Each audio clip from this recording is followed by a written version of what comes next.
The goal of U.S. strategy in the Western Hemisphere when it comes to security and defense engagement should be to preserve the freedom of operation, navigation, and access for U.S. forces in times of crisis, as well as maintain what we call strategic denial of the region to adversaries by remaining that partner of choice during peacetime.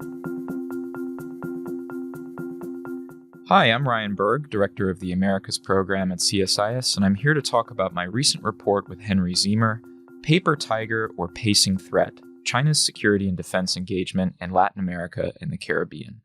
The report looks at the totality of China's security and defense engagement in the Western Hemisphere. We characterize what we call a spectrum of engagement, everything from building infrastructure that could potentially have dual-use military purposes in addition to commercial purposes, to the actual rotation of Chinese PLA and PLA Navy personnel in the region. That's an entire threat spectrum that we go through in the report. The timeliness of the report exists in this question of how much China is actually involved in the Western Hemisphere. The traditional view on China in the Western Hemisphere is that its engagement is primarily dominated by commercial and economic engagement. But what we find in the report is that there's actually quite a bit of Chinese security and defense engagement as well. And this is an important thing to highlight because it's an additional layer that the United States has to consider in its grand strategy towards the region. Again, the engagement is not just economic or commercial, or in many cases, in fact, it's economic and commercial with a military component. And we uncover that in the report.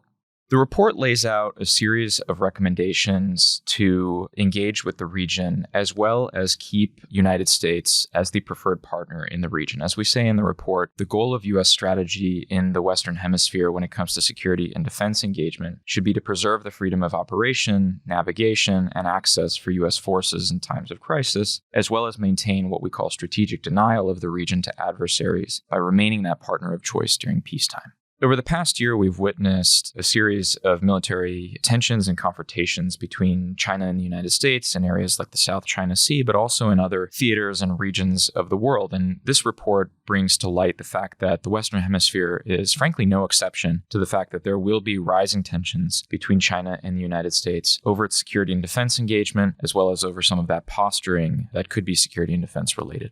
The top recommendations of the report for policymakers are we need to up our military education. China has copied us in many ways in terms of its military education. It has gone after the upper crust of several important militaries in the region and started educating them through advanced rotations in Beijing and in other places. This is one of the areas that the U.S. used to be the strongest and is in fact losing some of its lead. The second major recommendation that we make in the report is that the U.S. needs to up its game when it comes to arms sales and creative financing mechanism for arms sales in the region. Arms sales are one way to continue maintaining influence over security and defense cooperation in the region. They often tend to come with long-term contracts for the maintenance of weapon systems that lock countries in for years to come. And the U.S. is not able to offer any creative financing mechanisms to some of those arms sales. And the third major recommendation we make in the report is that citizen security is just as important as defense engagement in Latin America and the Caribbean. The PRC has made significant inroads in citizen security terms by offering police cooperation and citizen security cooperation that could then leave it doors open for defense engagement and greater strategy engagement. To read the full report, Paper Tiger or Pacing Threat: China's Security and Defense Engagement in Latin America and the Caribbean, please visit csis.org.